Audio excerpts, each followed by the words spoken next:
नमस्कार जय जगन्नाथ शुभ सकाळ आज हूँ अगस्ट 13 तारिख बुधवार आज दिन अनेक गुरुत्वपूर्ण खबर आसी तेणु वीडियो को शेष पर्यंत देखा मोर आपण को अनुरोध तेज आसतु आज दिन 20 बड़ खबर उपर नजर पकाइबा वीडियो भल लगे आपण भल पाइबा स्वरूप गोटे गोटे लाइक निश्चित करदे एसह आपण केउं जिल्लार यह खबर देखुंत कमेंट माध्यम जणाइदेवे।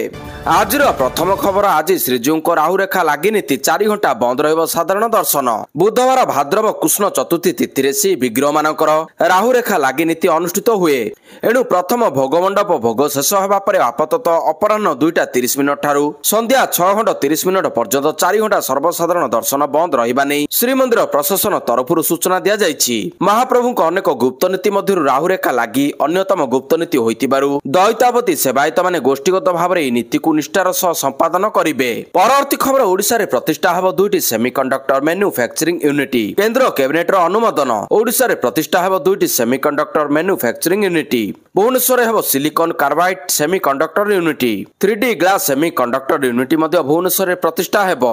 सेमिकंडक्टर और 3D ग्लास मैन्युफैक्चरिंग यूनिट को केंद्र कैबिनेट रे अनुमोदन मिलिछि। प्रधानमंत्री नरेंद्र मोदी अध्यक्षतार बसिथिबा केंद्र कैबिनेट एहाकु अनुमोदन करिछि। 1943 कोटी टंका रे भुवनेश्वर ठारे सेमिकंडक्टर और 3D ग्लास मैन्युफैक्चरिंग यूनिट निर्माण हेबो।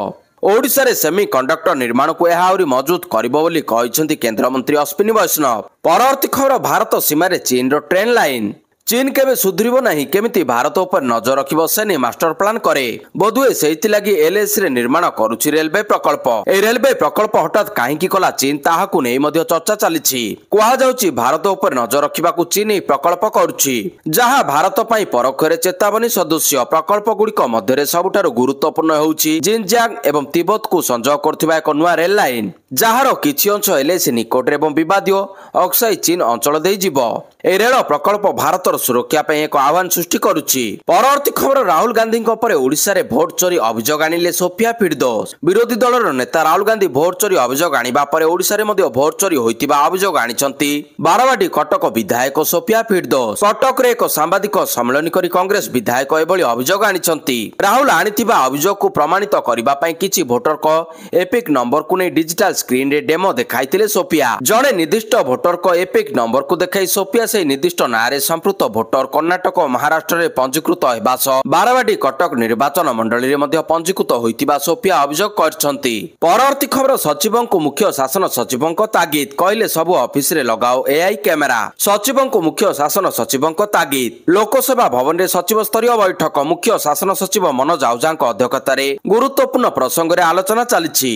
सब ऑफिस रे एआई कैमेरा लगाइबा निर्धारित समय ऑफिस आसीबा भल प्रदर्शन नथिबा अधिकारी ऊपर नजर रखिबा आदि 10टी दिग ऊपर फोकस करबाकू सचिवों को निर्देश देले मुख्य शासन सचिव मनोज आहुजा। परवर्ती खबर बीएलए आतंकी संगठन घोषित। बलूचिस्तान लिबरेशन आर्मी एवं एहार शाखा माजिद ब्रिगेड को अमेरिका विदेशी आतंकवादी संगठन बोली घोषणा करछि। अमेरिका वैदेशिक विभाग पक्षरु ई सूचना दिया जायछि। ए निष्पत्ति एपरि एक समय निया जायछि जेतेबेले अमेरिका राष्ट्रपति डोनाल्ड ट्रम्प पाकिस्तान सरकार को निकटतर हेबाकू चेष्टा करछंती। अमेरिका वैदेशिक मंत्री मार्को रूबियो एक विवृत्ति रे कहिसंती पदक्षेप आतंकवाद विरोध रे ट्रम्प प्रशासनर प्रतिबद्धता को प्रतिफलित करे। परवर्ती खबर आसुची बड़ वर्षा 24 घंटे उत्तर पश्चिम तथा एहार संलग्न पश्चिम केंद्रीय बंगोपसागर सृष्टि हेब लघुचाप क्षेत्र जार प्रभाव में आसंता 17 तारिख पर्यंत भीषण वर्षार संभावना रही। ट्रफ लाइन प्रभाव में राज्य में झड़ पवन सह वर्षा संभावना रही। आसंता 24 घंटा 23 जिला को येलो अलर्ट जारी करा जायछि। जिला गुड़िक है मयूरभंज केन्दुझर बालेश्वर भद्रक जाजपुर केन्द्रापड़ा कटक एही सब जिले में बिजुली घड़घड़ी सह हालुकारू मध्यम धरण वर्षा संभावना रही। घंटा प्रति 30 ରୁ 40 किलोमीटर बेगरे पवन बहिबा नै मध्य सतर्कता करा जायछि। आज ठारू राज्य में बढ़िबो वर्षार परिमाण पवनर बेग अधिक हेबा जोगु समुद्र अशांत रहिबो तेणु एही समय समुद्र मध्य को न जिबा पई मत्स्यजीवी मानकु बारण करा जायछि। परवर्ती खबर बांग्लादेश को भारतर बड़ झटका जूट बैग समेत अनेक सामग्री आमदानी उपरे लगाइला रोक। किछि दिन हम बांग्लादेश और भारत मध्य संपर्क में उत्तेजना देखा देछि। शेख हसीना को क्षमताच्युत पर उभय देश मध्य संपर्क में फाट सृष्टि होइछि। एबे यार प्रभाव आमदानी उपरे मध्य देखा जाउछि। उत्तेजनापूर्ण संपर्क जोगु भारत पुनि थरे बांग्लादेश रु स्थलपथ देई आमदानी हेउथिबा किछि अधिक जूट उत्पाद आमदानी उपरे निषेध करछि। एहा परे निषिद्ध सामग्री तालिकार अधिक जूट सामग्री सामिल करा जायछि। परवर्ती खबर भस्मासुर साजिबे ट्रम्प निजकु निजे करिवे विनाश भारत लगाइबो पालटा शुल्क। ट्रम्प को टैरिफ प्लान ବର୍ତ୍ତମାନ ସାରା ବିଶ୍ୱକୁ ଚିନ୍ତାରେ ପକାଇଛି। ବିଶ୍ୱରେ ଅନେକ ଦେଶ ଉପରେ ଶୁଳ୍କ ଲାଗୁ କରିଛନ୍ତି ଟ୍ରମ୍ପ। ଭାରତ ଏବଂ ବ୍ରାଜିଲ ଉପରେ ସର୍ବାଧିକ 50% ଶୁଳ୍କ ଲାଗୁ କରାଯାଇଛି। ଟ୍ରମ୍ପ ଭାବୁଛନ୍ତି ତାଙ୍କ ଶୁଳ୍କ ଚାପରେ ସବୁ ଦେଶ ଚେପା ହୋଇଯିବେ, କିନ୍ତୁ ସେ ଜାଣିନାହାନ୍ତି ସେ ଧୀରେ ଧୀରେ ଭସ୍ମାସୁର ହେବାକୁ ଲାଗିଲେଣି। ନିଜ ଗୋଡ଼ରେ ନିଜେ କୁରାଡ଼ି ମାରିବା ଆରମ୍ଭ କରିଦେଲେଣି। ଏକଥା ଆମେ କହୁନାହୁଁ, କିଛି ବିଶେଷଜ୍ଞ ଏହାକୁ ନେଇ ମତ ରଖିବା ବେଳେ ନିଜ ଦେଶର ଲୋକେ ଟ୍ରମ୍ପକୁ ବିରୋଧ କରିବାକୁ ଲାଗିଲେଣି। ଟାରିଫ ଦ୍ୱାରା ଅନ୍ୟ ଦେଶ ନୁହେଁ, ଟ୍ରମ୍ପଙ୍କ ଦ୍ୱାରା ଏହି ଟାରିଫର ପ୍ରଭାବ ଆମେରିକାରେ ମଧ୍ୟ ଦେଖିବାକୁ ମିଳିଛି। ପରବର୍ତ୍ତୀ ଖବର, ଲୋକସଭାରେ ଜାତୀୟ କ୍ରୀଡ଼ା ବିଲ୍ ପାରିତ। ଲୋକସଭାରେ ପାରିତ ହେଲା ଜାତୀୟ କ୍ରୀଡ଼ା ବିଲ୍ ଏବଂ ରାଷ୍ଟ୍ରୀୟ ଡମ୍ପିଂ ନିରୋଧୀ ସଂଶୋଧନ ବିଲ୍। ଏହି ବିଲ୍ ଅଧୀନରେ ଏବେ ବିସିସିଆଇ ରହିବ। କ୍ରୀଡ଼ା ମନ୍ତ୍ରୀ ମନସୁଖ ମାଣ୍ଡବୀୟ ଲୋକସଭାରେ ଏହି ବିଲ୍ ଉପରେ ପ୍ରସ୍ତାବ ରଖିଥିଲେ। କ୍ରୀଡ଼ା ଜଗତରେ ଏକ ନୂତନ ରୂପରେଖ ଆଣିବାରେ ଏହି ବିଲ୍ଟି ସହାୟକ ହେବ। ଜାତୀୟ କ୍ରୀଡ଼ା ସଂଘ ଗୁଡ଼ିକରେ ପ୍ରଶାସନିକ ସ୍ୱଚ୍ଛତା, କ୍ରୀଡ଼ା ଓ କ୍ରୀଡ଼ାବିତମାନଙ୍କ ବିକାଶ ଓ ବିନା ପ୍ରତାରଣରେ କିଭଳି ପ୍ରତିଯୋଗିତାରେ ଉନ୍ନତ ପ୍ରଦର୍ଶନ କରିବେ ସେ ସବୁକୁ ଏହି ବିଲ୍ରେ ଗୁରୁତ୍ୱ ଦିଆଯାଇଛି। ଜାତୀୟ କ୍ରୀଡ଼ା ବିଲ୍ର ମୁଖ୍ୟ ଉଦ୍ଦେଶ୍ୟ ହେଉଛି ଦେଶର ସମସ୍ତ ଖେଳକୁ ସଞ୍ଚାଳନ ଓ ନିୟନ୍ତ୍ରଣ କରିବା। ଏହି ବିଲ୍ ପାରିତ ହେବା ପରେ ଜାତୀୟ କ୍ରୀଡ଼ା ବୋର୍ଡ ଏନ୍ଏସ୍ବି ଗଠନ କରାଯିବ। ବିସିସିଆଇ ସମେତ ଅନ୍ୟ ସମସ୍ତ ଖେଳର ମହାସଂଘ ଉପରେ ଏହା ନଜର ରଖିବ। ପରବର୍ତ୍ତୀ ଖବର, ଆଉ ହେବ ନାହିଁ ହରିଜନ ଶବ୍ଦର ବ୍ୟବହାର। ଏସ୍ସି ଏସ୍ଟି ଉନ୍ନୟନ ବିଭାଗ ପକ୍ଷରୁ ଚିଠି। ସରକାରୀ ପ୍ରତିଷ୍ଠାନ, ଶିକ୍ଷାନୁଷ୍ଠାନ ଏବଂ ସରକାରୀ ଯୋଗାଯୋଗରୁ ହଟିବ ହରିଜନ ଶବ୍ଦ।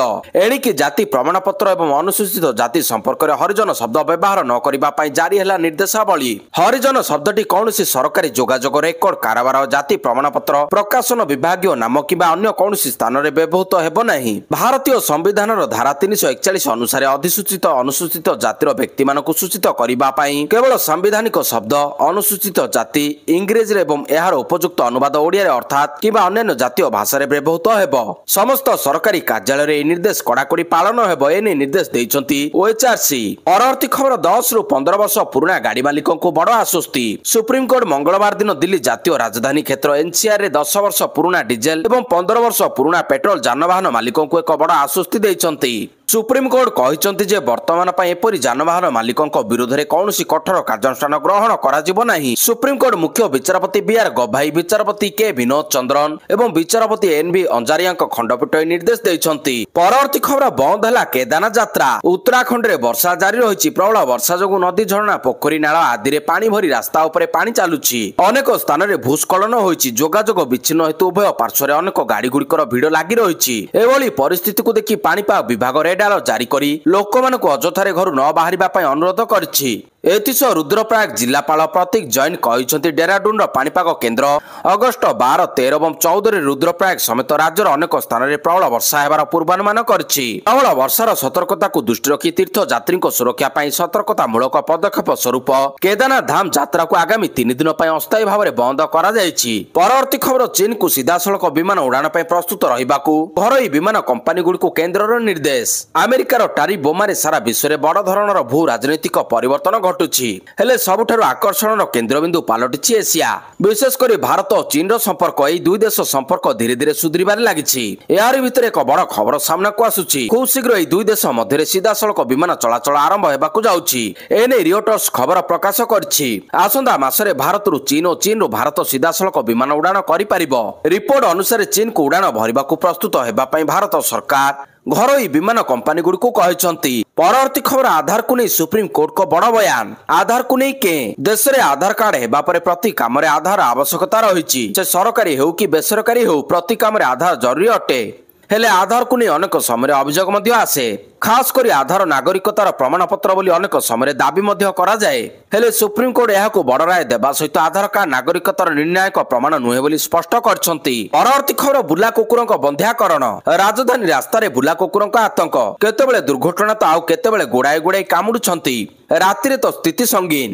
ଦିନକୁ ଦିନ ବୁଲା କୁକୁରଙ୍କ ଦରାମ୍ୟ ବଢୁଛି। କୁକୁର କାମୁଡା ଜଳାନ୍ତକ ରୋଗ ମଧ୍ୟ ବଢୁଛି। ଏଭଳି ସ୍ଥିତିରେ ଦିଲ୍ଲୀ ଭଳି ଓଡ଼ିଶାରେ ମଧ୍ୟ ବୁଲା କୁକୁରଙ୍କ ବନ୍ଧ୍ୟାକରଣ ସହ ସେମାନଙ୍କୁ ଆଶ୍ରୟସ୍ଥଳୀରେ ଛାଡ଼ିବା ଦରକାର ବୋଲି କହିଛନ୍ତି ରାଜଧାନୀବାସୀ।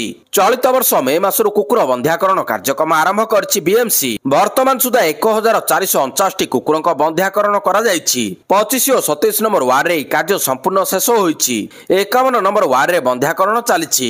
ସହରର ସମସ୍ତ ୱାର୍ଡରେ ଥିବା ବୁଲା କୁକୁରଙ୍କ ବନ୍ଧ୍ୟାକରଣ କରିବାକୁ ନିଷ୍ପତ୍ତି ନେଇଛି ବିଏମ୍ସି। କେବଳ ଭୁବନେଶ୍ୱର ନୁହେଁ, ସାରା राज्य में बुला कुकुरों आतंक चिंता बढ़ाऊँ।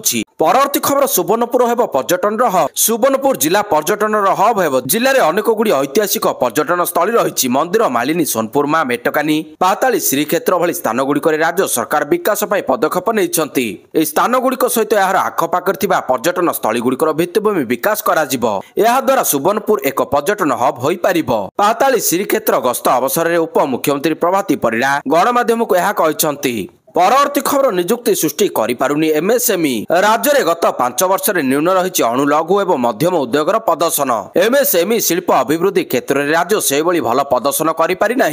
विशेष भाव 11 जिले में शिल्प अभिवृद्धि एवं कर्म निजुक्ति पछई जाइछि। परवर्ती खबर ICC player of the month award जीतिले सुमन गिल। 4 थर ICC men's player of the month award जीतिथिबा विश्वर एकमात्र खेलाड़ी। आईसीसी स्पेशल अवार्ड जीतिले टीम इंडिया टेस्ट अधिनायक Shubman Gill. Gill ICC player of the month award जुलाई मास पई जीतिछंती। गिल को सहित रेस रे इंग्लैंड टेस्ट अधिनायक बेन स्टोक्स एवं साउथ अफ्रिकार खेलाड़ी बयान मिल्टर शामिल रहिथिले।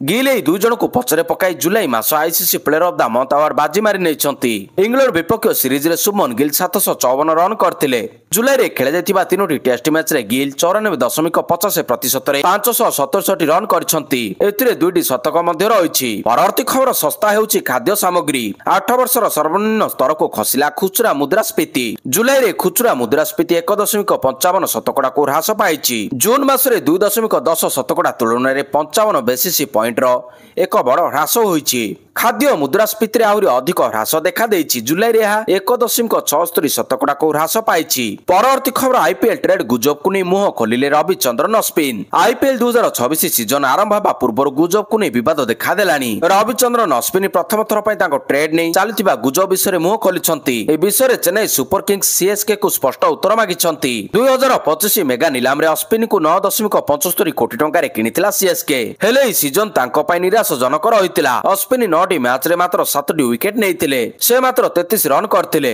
एहा तांको आईपीएल कैरियर रे प्रथम थर पई गोटिए सीजन रे 12 रु कम मैच खेलिथिले। निकट रे रिपोर्ट दाबी करा जायछि जे से तांको भविष्यत विषय रे सीएसके सहित कथा होइछंती। से दल छाड़िबा को विचार करि पारंती।